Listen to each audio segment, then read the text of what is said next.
So thank you all for joining us for this conversation, which we're calling Resonances, Histories, and Community in Print. I am joined today by two remarkable artists, Dingda McCannon and Stephanie Santana, who integrate printmaking into their multimedia and often textile-based work. Our conversation will expand on Marie Watt's concept of calling back, calling forward, which, as many of you probably know by now, is inspired by Marvin Gaye's song, What's Going On? And in the song, Watt hears Gaye's doubling of words like mother and father as a kind of echo, which she calls, quote, a long-distance call through space and time, attempting to link us with our ancestors and with future generations. So in our conversation today, we'll discuss how messages and ideas resonate or reverberate across time, especially through acts of storytelling, collaboration, and mentorship, which are all central themes in Dingda and Stephanie's work and careers. So just quick bios for each of these artists. Dingda McCannon is a quilter, painter, printmaker, muralist, wearable art maker, writer, and children's book illustrator, who has been making work since the 1960s. She often combines these varied techniques to create empowering images of Black women, from iconic historic figures to family members and friends. Born and raised in Harlem, McCannon was a member of several artist-run initiatives in the city, including the What You See Art Collective and Where We At Black Women Artists, Inc., which she co-founded. McCannon is currently based in Philadelphia, where she continues to embed messages of resilience and joy into her work. Stephanie Santana is a Brooklyn-based multimedia artist whose work explores personal narrative, folklore, and African diasporic resistance strategies. By screen printing archival photographs directly onto textiles and incorporating these into quilted pieces, her working method is a process of remembering, preserving, and sharing familial and cultural histories. Santana is a founding member of the Black Women of Print, an intergenerational network of printmakers, and also a member of the family-based art collective, the Santana Project. And her current solo exhibition, Stephanie Santana, Ways of Knowing, is currently on view at the Print Center in Philadelphia through July 20th. So Dindga and Stephanie and I will talk for a little bit, and then we'll have time for questions from the audience at the end. So I'd like to start the conversation thinking about the title of this exhibition that we're sitting in, which is called Storywork, a term that I think very much aligns with what you're both doing individually in your work. And so I want to start off with this fairly broad question for each of you, but that is, what stories or whose stories are you telling in your work, and how are you telling them? So Dingda, would you be willing to start us off? Yeah, I think in my work, I'm sort of, basically, it starts with me. I'm telling my stories and stories that I'm interested in. I have a fondness for telling the story, particularly of Black women who haven't been recognized for the amazing things that they've done. And I'm just a storyteller. I like history, I love life, and I always like to include people who kind of are left out, wrongly, of course. Could we maybe look at, well, this is your Blues Queens work, which I think is maybe one of your favorite pieces you've made in recent years. True, and it also speaks to the question that you asked me. This was my second attempt at a quilt sculpture, because as an artist, I always like to try to push mediums, and I had been dreaming of trying to turn fabric into sculpture. Also, the story behind this is these are the blues queens, Black women who were blues singers from like 1890 something to about 1920 or 30. And it probably started with Ma Rainey, and then as I began to read about Ma Rainey, I found out there were hundreds of other women I didn't even know about. A lot of them are on this piece. So I actually took photographs, some of them are embroideries, and made an art piece on it. The fangs or the things that are hanging out are some of the songs that they created. Because a lot of people didn't realize that although these women were amazing vocalists, a lot of them wrote their own music. And I found that kind of interesting. The titles, They're not for under 18 or something. But they were real and gutsy, and they reflected how life really, really was, instead of a romanticized version of a blues artist. And their stories, I think, were very empowering to you, sort of what they, sort of the different challenges that they had to go through to be. Yeah, because I grew up in the 50s and 60s, and when I read stories about these women who existed in the 20s and the things that they dared to do and did, is very empowering because they had so many things against them.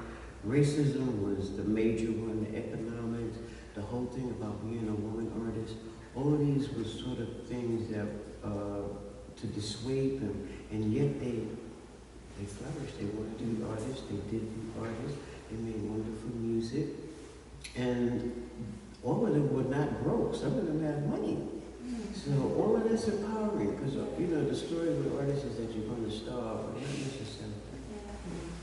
Yeah. And you mentioned the different materials, and you're bringing in photography, you're bringing in embroidery, quilting.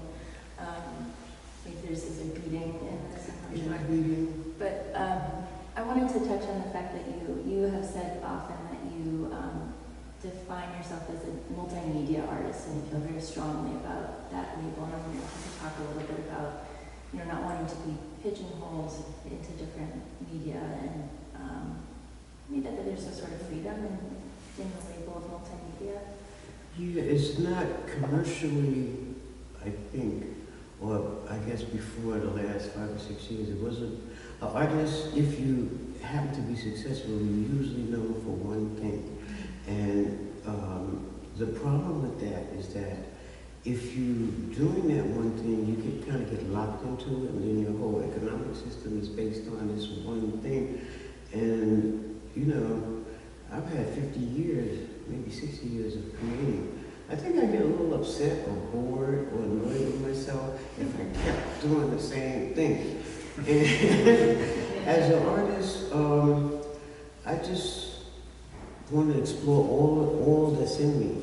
And in order to do that, I have to cross mediums, add mediums, change mediums, and whatnot. And so I decided that was what I was going to do. I remember Miles Davis, for example, at one point, he wanted to change his music, and he had such pushback from that.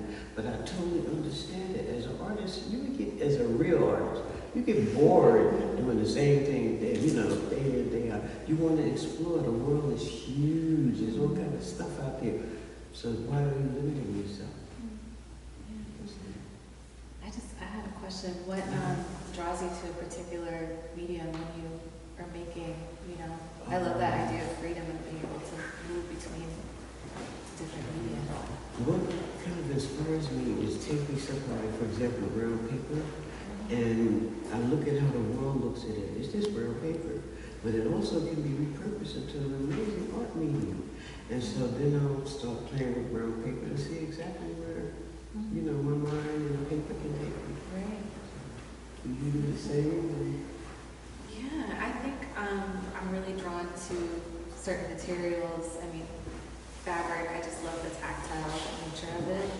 I think in terms of bringing together different elements or figuring out how the techniques are going to be layered, whether that's textiles or prints, that is just kind of, I like to push that in a way as well, just kind of figure out what's kind of helping the story along and helping me figure out what the meaning of the piece is. Maybe this is a good moment to pose that same question to you. Whose stories are you telling in your work, and how are you telling it? Who did it? Well, I think I view my work as a process of trying to understand and trying to look back at history and kind of see the parallels between the things that we've experienced, or that my ancestors and generations that have come before me have experienced, and where that can be helpful to us in the future, what kind of information can be uncovered. So it's a combination of family stories, because a lot of the photographs that I've worked with are from my grandfather, who was a photographer, educator, school principal, did a lot in the community. Texas, and I kind of think of this story from my childhood in the 90s. There was a song out by Aaliyah, who was an R&B singer in the 90s, and my brothers and sisters and I, we were kind of thinking, oh, this is brand new, it was called At Your Best, and my dad was like, that's an exact duplication of, it's her own rendition, but it was a version of an Isley Brothers song from the 70s, so he took out the record when we got home and played it for us, and I was just like, that idea of this continuum, things kind of being remixed. If you don't know the history, it's kind of like you think you're doing something new, but I think as humans we tend to kind of have these cycles, and I'm just really interested in that and kind of figuring out what can kind of help us move forward. Thinking of remixing, I know that you, and maybe as we kind of like flip through some of these images of your work, that there are photographs, family photographs, that you return to again and again in different works. And I'm wondering if you want to talk about sort of how the images change, or your choice to return to them in different ways.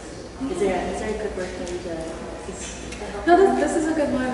So this photo in the lower left-hand corner is a photo that I kind of print things in a series. It's not necessarily a edition that I'm making, but I'm kind of printing that photo as a way of working with my hands and trying to understand what's going on. And it's also become like a conversation point for me and my family members, because I've talked to my mom. My aunt was actually here in the audience, and we were asked them what was going on in the photograph, what do you remember?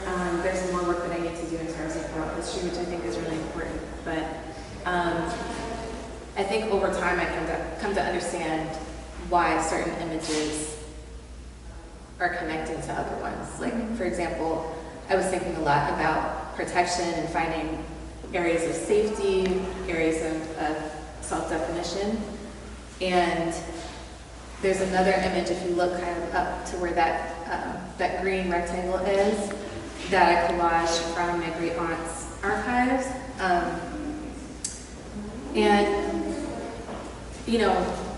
Being a mother and having, raised my son through the pandemic and through other things, I was just kind of like imagining what that must have been like for our ancestors, trying to figure out, well, how do you get from one place to another safely? So,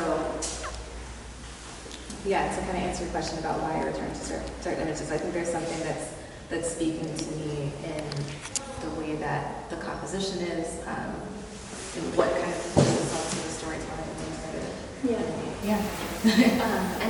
It's interesting too, so you can kind of see some of the same images returning here. And these you're screen printing directly onto the fabric, or are there other ways? It's a combination. So this piece right here, Through Shadows, that is a collage that I made at Powerhouse Arts in Brooklyn. I made the collage first, and then we translated it into a screen, and then screen printed that on directly into the fabric. And then I was kind of interested in the movement of the imagery and kind of coming down and working to this other area. If you see it in person, that image where there's ink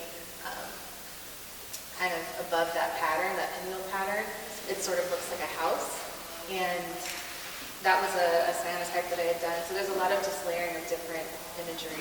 And I ended up appliquing one piece to the rest of it, so that lower left-hand corner where you see the two images where their faces are kind of covered, that's actually an applique that moves into the print that's printed directly on top. Yeah, I was interested in thinking about approaching narrative through, there's one image that I love to like approaching narrative through collage and kind of more like fragmented or layered way of telling a story. I'm wondering why you choose to work in that way and storytelling. I think, in terms of those particular works, it's a series that I'm working on right now called the Wayfinding series. And so I'm thinking a lot about how information is translated or how it distorts, as we're navigating the world. And this particular piece, Until You Rest, I was thinking a lot about how we need to rest in order to receive certain messages, whether that be ancestral or otherwise. And that's, a way that I process this through, or process those challenges or those experiences is through making the work. Mm-hmm. So this one was supposed to be kind of a representation of a distortion or kind of like a scrambling of information that kind of worked like a puzzle, because I took one image that was, you've seen and it's reused in different ways throughout the series, but I kind of cut it up and repiece it together. And I think that's a lot of what we do in life, is trying to take these little pieces of information and figure out, well, how do these fit together? Yeah. I think a question, I've heard you talk, Stephanie, occasionally about textiles as a kind of record or something that's like a vessel for information. Right. And so I wanted to ask both of you sort of about if that resonates with you, Dingda, sort of the choice to work with textiles or to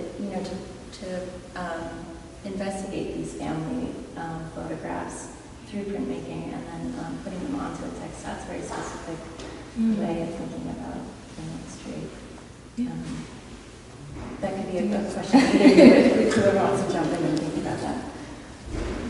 Well, first of all, textiles has, up until the last 10 years, been the bastard of the art world. It really wasn't accepted as a medium, primarily in my mind because mostly women did it. But I chose textiles. It was a practical choice because I haven't driven, I have no plans on driving, but I did have to transport my artwork, and one of my first mediums was oil and acrylic painting, and it was physically, the larger you worked, the harder it was and more expensive from point A to point B. And so I decided I would work in textiles. The other reason, really probably why I decided to work in textiles, is because within the medium of textiles, I can combine everything else. The painting, the drawing, the sewing, the beading, the printmaking, everything can be combined into a textile. And as you see, like in this piece, I could tell really good stories. This piece is called Threads of the Past, Inspiration of the Future. As a woman artist, for many of my earlier years, it was kind of, you were very isolated because there weren't many of us. And people, when I would see depictions of black women, it wasn't raw, it was kind of like a really narrow little lane. And there's so much more to us. And so this piece in particular, first of all, it's painted, dyed, silk screened, and quilted. I've taken women from the past who have inspired me to go on when there were days when I thought, what was I thinking? And my thought process is, if these women were able to accomplish the amazing things that they were able to accomplish with little to no resources and little to no encouragement, I really don't have no problems. This should be fairly easy because they really had a hard time. Not that mine was easier, but it is easier because I'm living in a whole different time. Yeah.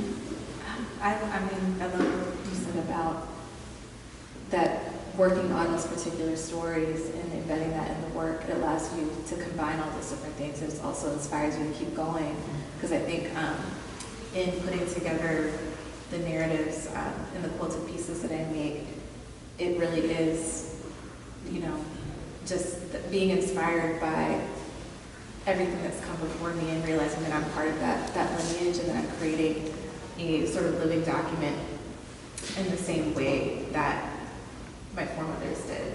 I really feel like I'm channeling that energy through the physical act of making the work and stitching and quilting and all of that. it's helping me understand more about what's happening today and leave something for the next generation. So yeah, I think it's when you just have one photograph or one copy of something, that's powerful as well, but to kind of expand that and add, you know, art making and other things on top of it, you know, in terms of mixing the techniques is really true. And you can add all of those things together and see where it leads to. Yeah, I think both of your work actually makes me think about this relationship between preserving history, preserving legacy, and sharing, and how I think textiles and print medium too is like have a history of something that you share and something that you maybe give to someone or use, and there's to put those histories in that medium seems to be a quite intuitive way to do that maybe. Yeah. And I think it's also helping to push the idea forward that this is, you know, what's traditionally been considered just craft and women's work. It is very historically significant and really important. And I think that's what Dingda you've done, and all your contemporaries, and that we're trying to continue to do, like the Black Women of Print, and say that, you know, the work that we're making, it can be compatible with family life, you know. And I think also, you know, I wanted to ask you both kind of specifically about the printing onto fabric and how you came to that, but also that has quite a long history of it's like block printing onto fabric. Right. They have a long relationship. So I was curious to ask you both about like when you started printing onto fabric and how you kind of worked through that process. Dingda, do you want to start? I don't remember, but I do remember I started printmaking in the late 60s because as a Black artist, we didn't have a very wide audience, and a lot of our customers simply didn't have the money to buy an original piece, but they could buy a print. And then you can print multiples, so it becomes more affordable. I probably first started printing on fabric for my wearable art collection because once again, as an artist from the 60s and 70s, I had to make a living, and I did not have a regular job. And so what I would do is make wearable art, and I would take my art all across the states and do fairs and whatnot and sell it. So I think that was probably the first use of printmaking on fabric. And then, you know, oddly enough, paper is really a close relationship to fabric. It's just a different weight. So it's just cotton. So that's my story. Yeah. I started, I think about 7 or 8, maybe 10 years ago printing on fabric. So I went to FIT to study textile and surface design, and I really became interested in not necessarily just printing repeat patterns on fabric, but how can I use that to tell personal stories, collective stories. So I'm still very fascinated by pattern and kind of incorporate that, but I love sort of the control that you have when you're creating your own patterns, your own textures, and I think that's really fascinating to me. And I think that allows people to kind of be drawn into the work in certain areas and really pay attention to different details. So I think maybe we can. So those are some monotypes that I made a couple of years ago, combining just improvisational printing, just kind of painting onto the surface of the plate and then running that through the press. And the one on the left, I was kind of thinking about cowrie shells. So there is a little bit of a texture there that comes through. That's actually a ghost print. And I really loved just how that sort of combined with the imagery of the photo transfer. So both of these were created to see what kind of emotions I can draw out from doing the monoprint, and then also combining that with the photo transfer separately. Can you talk a little bit about the title quickly, Ways of Knowing? Yeah, so that just refers back to the wayfinding series that I was mentioning before, where I was trying to figure out you know, the issues of placemaking and home and how we figure out, how do we know what we know? So that really was a way for me to figure that out through the printing, through combining those different materials. You know, I started to think about issues of like the domestic and, you know, what does that mean to be a mother, or to be a friend, or to be, you know, a sister in the current times. And I think of like the photo transfer process, I mean, in terms of ways of knowing, it's like a very tactile, and monotone too, but the photo transfer, like rubbing. Yeah. It's very, it did feel kind of like making something that was similar to working with fabric, because, you know, you have to kind of create that bond between the paper and the print, and then you're sort of like rubbing away to reveal something. And that's something I've been playing a lot with work too, is like how much information, personal information, is it important to reveal versus, you know, when other times we want to be a little bit less visible. Yeah. I didn't want to pass up the opportunity to ask you about this amazing work and this amazing title. I love that title. But thinking about how you talked a little bit about women who, one of the pieces is women who inspired, badass women who inspired me to soar. That's also a great title. Yeah. But, you know, you're thinking back to these longer legacies of women who've come before you, but I think in this case, maybe also thinking back to younger versions of yourself and how legacy works in that way too. Yeah, and it's also a silent protest against discrimination of the aged. Because in today's, I guess most of the time, we're kind of obsessed with being young. And I think young is not all it's cracked up to be, in the sense that, you know, you have a lifetime, some of it is young. And then you, if you're blessed, you keep going and you get older. And then things begin to happen as you get older. People basically kind of ignore you. Every older person looks like the little old lady on the block or the little old man on the block. And sometimes that's good because you can get away with a lot of stuff. It's annoying because although I'm much older, inside me was the same younger person that I used to be. So this is basically saying, you know, I understand I was young, I loved it, I did what young people do, but I'm older, and I really love myself as an older person because I've gotten wiser. My kids are grown, so now I can stay in the studio for 24 hours straight with no problems. And also, part of this, like this book, this is actually, oops, oh, sorry. This is an artist's book. And I took apart these ones, yeah.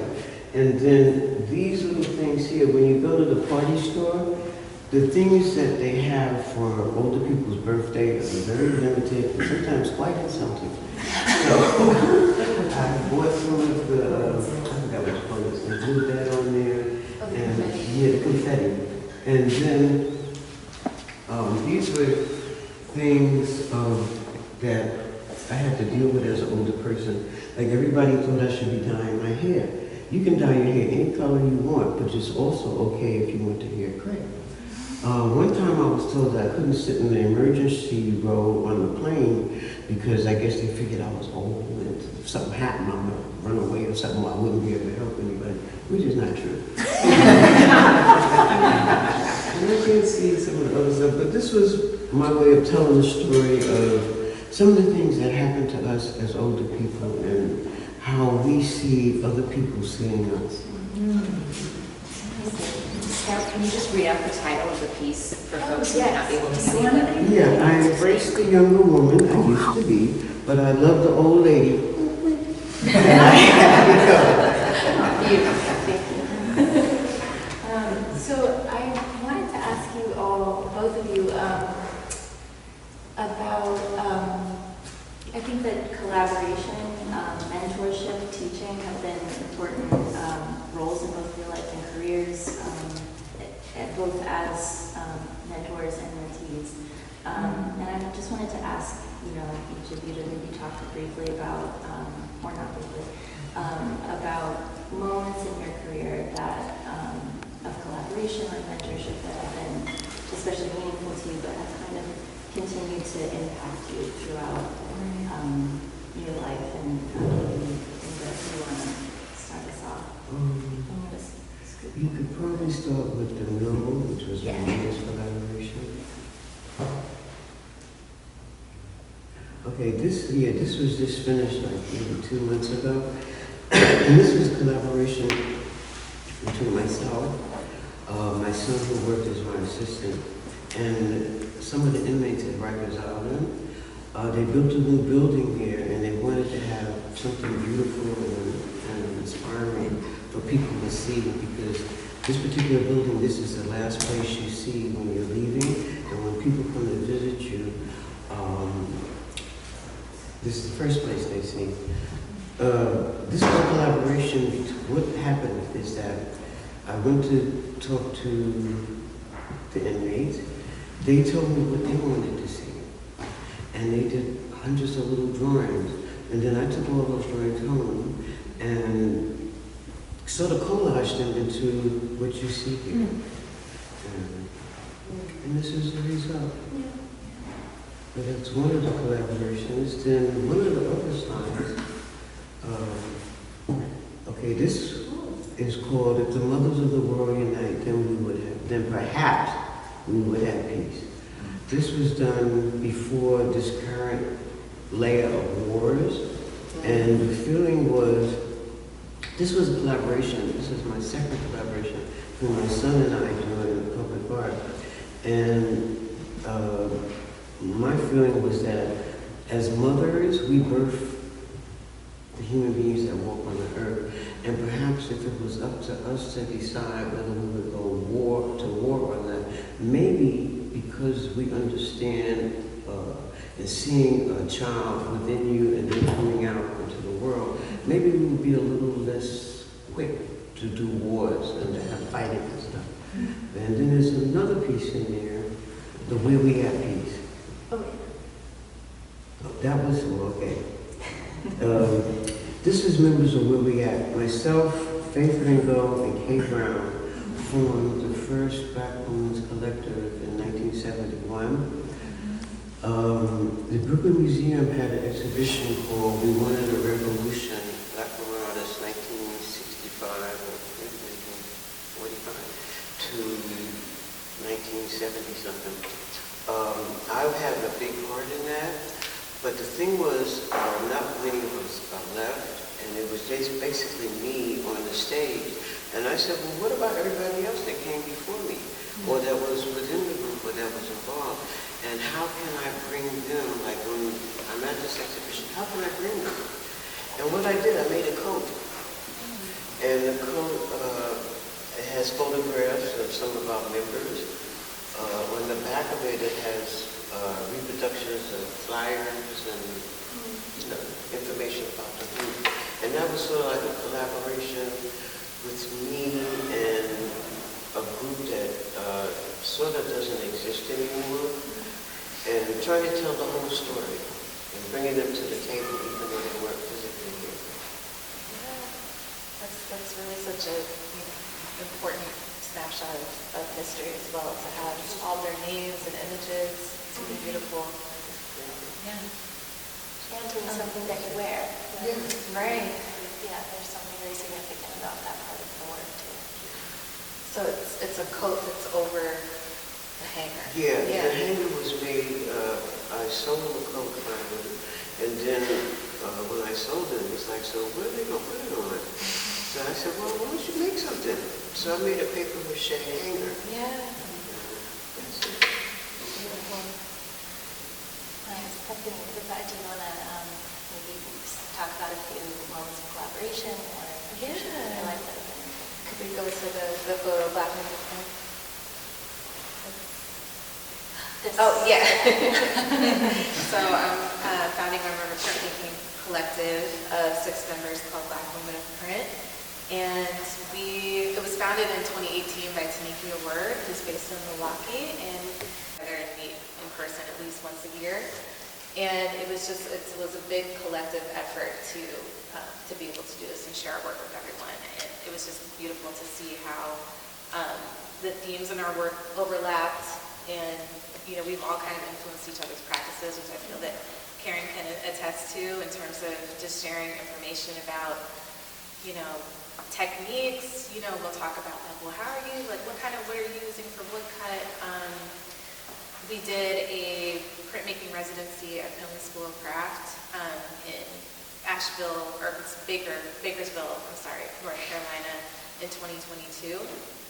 And so Deborah Grayson, she is about in the middle wearing like the scarf. She has a background in textiles as well, and she was like, I was trying to work on this particular print. We could actually go to it now to Hope and Search of Sweetness. So on the left, this is a print of my Aunt Bootsy, and the print itself, it's actually different layers of fabric, and I was trying to figure out how to layer those different pieces. So there's the image where it's her, that's a screen print, and then the dress, it's mono-printed, and then cut out and layered on top. And she was like, why don't you use interfacing to give it a little bit more structure? So just little things like that, where we're exchanging ideas about techniques, is really helpful. It's really wonderful to have those moments of collaboration, which continue, virtually as well. And that resonated with me a lot reading about where we at Dingda as well, because I saw that you all had founded that because you needed to support each other, and you were even doing like childcare swaps and things like that, which is really beautiful, to allow us to have more time in the studio. I feel like we try to do that virtually as well. It's like, okay, if somebody has something going on, let's try to figure out how we can support each other, even from hundreds of miles away. And I wanted to ask about this kind of topic of collaboration in the print shop and how different that must be from working alone in the studio. It's two very different experiences. But we both have worked at Robert Blackburn's printmaking workshop quite recently. Both of you were 2023. Yeah, 2023 too. But you had also worked there in the 70s too. In the 80s. And in the 80s and the 90s.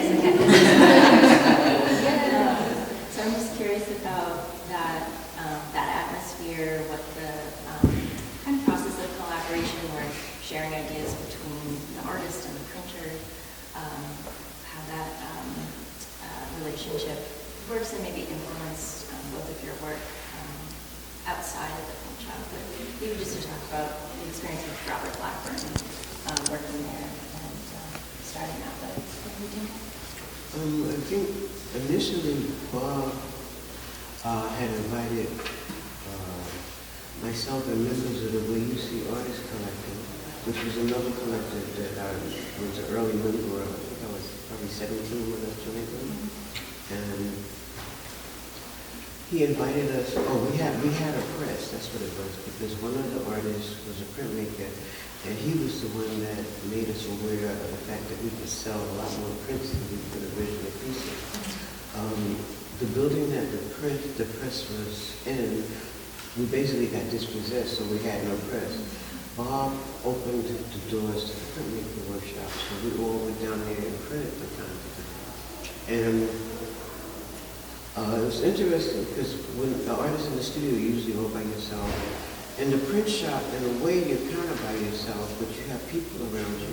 So there's somebody to talk to, there's somebody, if you're having issues or something, there's somebody that you can get help. Sometimes you can just have somebody to talk through whatever process you're working on, and then you'll have to go to do whatever. That was 95% of my experience involved. The year that when I got the Legacy Fellowship, that was, they paired me with some younger, really artists who, this was their main medium of printmaking, and they helped me to finally, after all these years, put maybe like 8 of my prints into proper editions, because Bob had taught us that In addition, if I do 10 prints, it all has to look exactly the same. I would never do that. I get bored. I would do this. All these years, I never had an addition. But through them, I was able to, and it was nice working with somebody who was a real master in that particular field. I am a good printmaker, but I'm not a master, because these are artists. This is what they do. And it was nice because they knew, like the Shin-Kole here that I had always thought about. They helped me explain that, and then they gave me the resources and the time to kind of play around with it. And I said, well, I really like this, and I think going forward, I'm going to use that in my process, because once again, it's using different materials to enhance your idea. Right. And collage. Yeah, and it's collage, basically. It's the same thing you're doing. Right, yeah. Yeah, because that process that I was trying to figure out with Deborah's suggestions, I actually ended up putting that into the portfolio piece that we can go to that really quickly. I just want to show it really quickly. But it's a little hard to tell from the photograph, but all of the photographic imagery is actually printed on fabrics that actually became part of the technique that I used. Yeah. You have flash on paper. Is that flash paint? Mm-hmm. Yeah. You use that too? That's like the 70s. Yeah. And I still use it. Yeah. I love it. It's just like a saturated color. Beautiful. And what made me really love flash when I first got introduced to it was the color black. Because the black looked like velvet. It was the most intense black I have ever seen. I haven't used the black one yet. I got the Phoenix gray and I was like, let me try it out. But I just love how it kind of works like gouache, which reminded me of painting, textile patterns by hand. Yeah, absolutely. Yeah. Golden has gotten on the bandwagon, and now they have golden flat, but this is like 40 years after the fact. Flash has had the thing since when I started in the 70s. Okay, that's not too more about that later. I have questions for you. So collaboration, working with Blackburn Print Shop. I think, again, they're master printmakers there, which I don't consider myself to be, but it's just the introduction to all those different techniques, working in lithography and,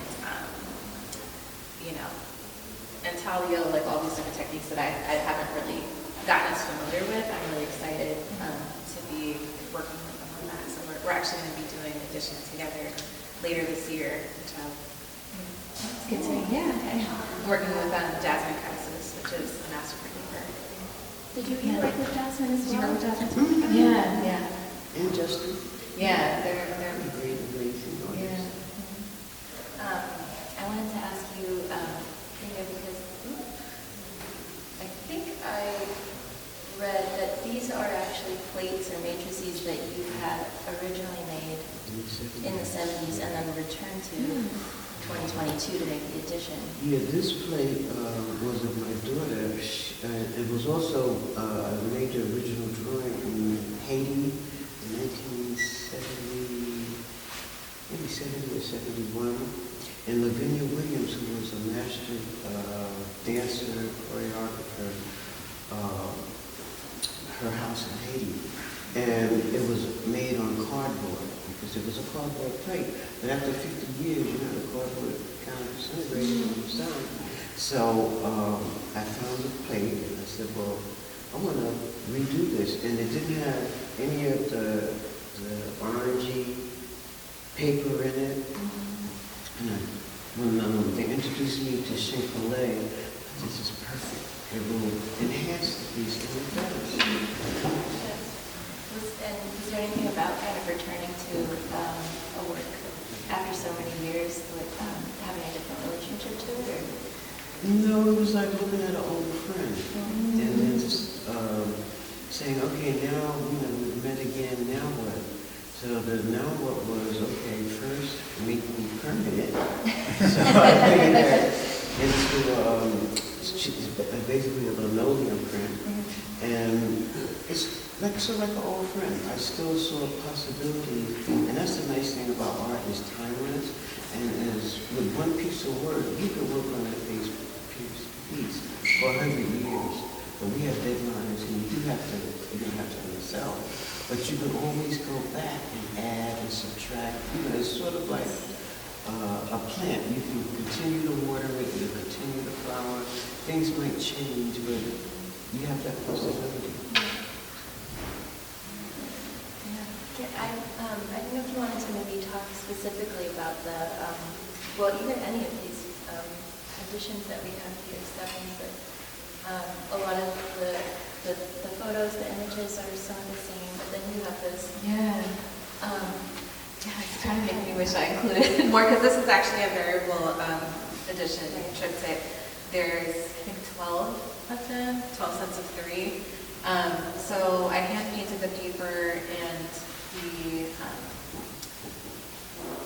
on either side, those images are kind of the same throughout the triptych, but the central image, I kind of started thinking about armor and protection and sort of being, because it's supposed to look like a ship's wake in the background.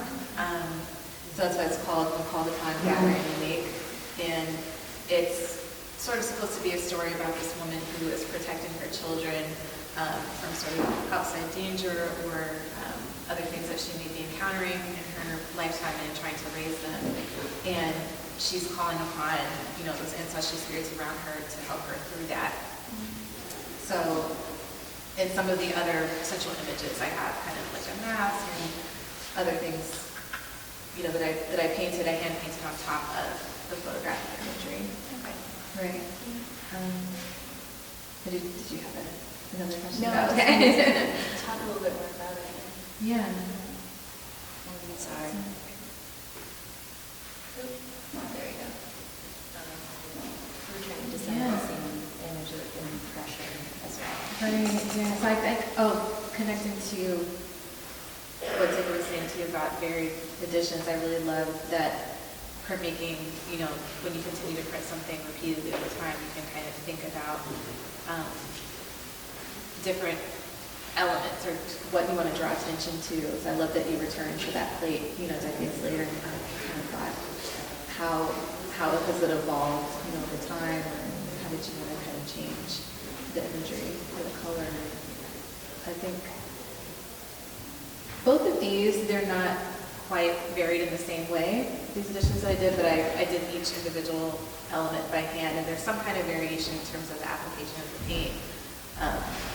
Because on the right, just technically speaking, I had to paint the background on first, so I kind of created a stencil to figure out where the open areas were going to be, and then screen printed that black layer on top, and then printed the green layer on top of that. And then there's also these little pieces of fabric that I had to applicate by hand on top of each of those.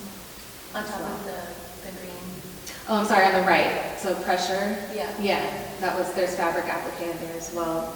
So I think, part of my process is making additions too, is trying to figure out ways to bring the fabric into working on paper. So it's sort of machine collé, but it's not in the same way because I'm not running it through a press. I'm just appliquing it by hand.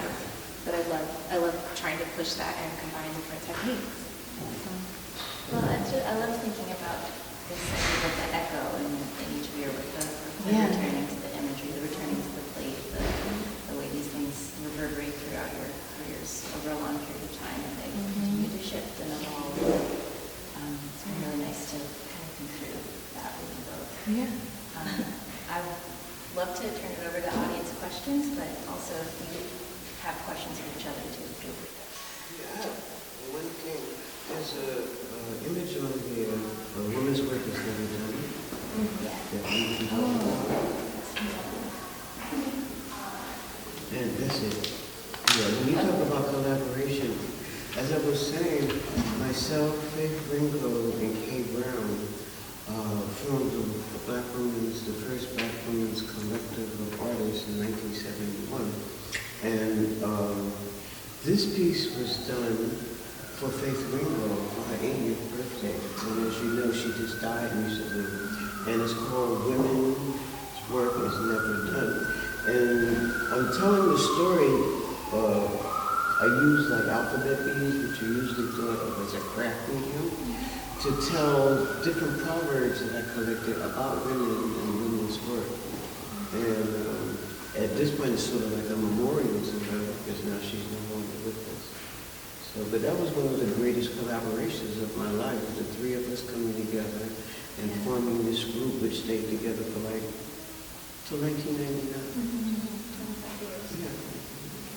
That's such a strong image for me too, in terms of it's a little visceral of like the mental load. You know, I think the folks talk about now in terms of being a mother, being a parent, all the things that kind of have to work together for things to happen. Just it's like the wheels are turning. I love that. That's why women work is never done. Right? Yeah. And faith is very inspiring to you too, right? Absolutely. Yeah. It's beautiful. Are there any questions from the audience? I'll ask one. Sure. So,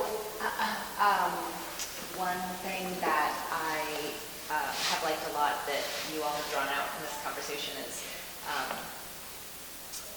the way that you are kind of invoking these other people to be present in the work, right? So that even though you may be telling stories that are personal about your own experiences in the world, that you're bringing these other figures kind of to bear on those stories and their histories and their experiences to bear on those stories. And Scout, you named the panel Resonances, which I really liked, and this idea of this kind of echoing through time is something that we think a lot about with Marie's work and our place in time. And so I guess it's kind of I don't mean for it to be like a super heavy question, but I guess I'm kind of thinking like, how do you think about your place within this kind of history of makers, or in relationship to these other women that we're kind of invoking or thinking about today through your work? Well, I think finally, I guess I won't be forgotten to put together. Because a lot of the women I choose to portray, these are women who have sort of been forgotten by history, and they shouldn't have been, because of the fact that my work is now going international, and I live in New Zealand, and I've talked to lots and lots of people. I'll have a place right alongside faith in the history of art and the history of women's history, and that's very empowering because I didn't start out to do that. I started out to just be an artist. That's all I ever wanted. I just wanted to be able to do my art, and then all this other stuff came after. But even I think I have a great deal of emotion when I think of all the artists out there who a lot of people will never know, who are doing amazing things, and whenever I can run across somebody, if there's anything that I can do to help their career go to the next level, if I can, I will, and that will be my kind of contribution to history.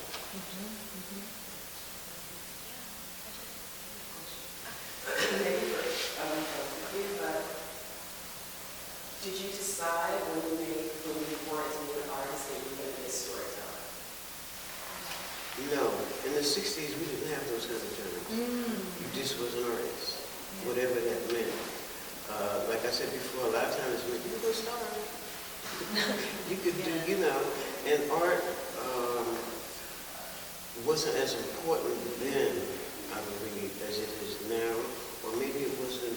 It just, you could exhibit at different places, and they had galleries. Now art is worldwide. You have fairs that go all over each continent, and so art in itself has grown over the years. There's a lot more artists these days. That's good, because if there are a lot more artists these days going forward, there's going to be a lot more. The whole history and the job of being an artist, everybody's doing it now, and that's good, because it's a field that it's $1 billion industry in America, but for some reason we don't get supported like we should be. So. Yeah. I'm going back to the other question as well. I definitely see myself as part of the continuum of makers and artists and, you know, those known and unknown. And I think I really do, what inspires me to keep going is knowing that there's so many, particularly Black women artists, such as yourself, that just continue to make work no matter what, you know, no matter who was paying attention, no matter what, it was just in you and you continue to go forward with it. And so that's what I aspire to do, is just to continue making the work, which is not easy, I know, like, you know, to be able to find ways to make through different life situations. And I think, to answer your question, Karen, as well, I think inherently there's just a nature of me wanting to tell stories, because I feel like, as I've said, I kind of process emotions and process situations through the work itself. And I think particularly different artists that I've admired historically, their really interest was in telling the counter narratives and telling the stories that were not necessarily available, you know. So I think everybody has something to contribute. Yeah, and on that point, because I had said we didn't have stories back then, but actually we did, because what we were doing was trying to tell our story. Because the world was white, and there weren't many spaces where not just Black people, but people of color had their voices and their lives revealed. So in that way, we were telling our stories because nobody else was interested. Right, yeah. And if you make the work, it's like, it's all you forgot, because there's a record. Yeah.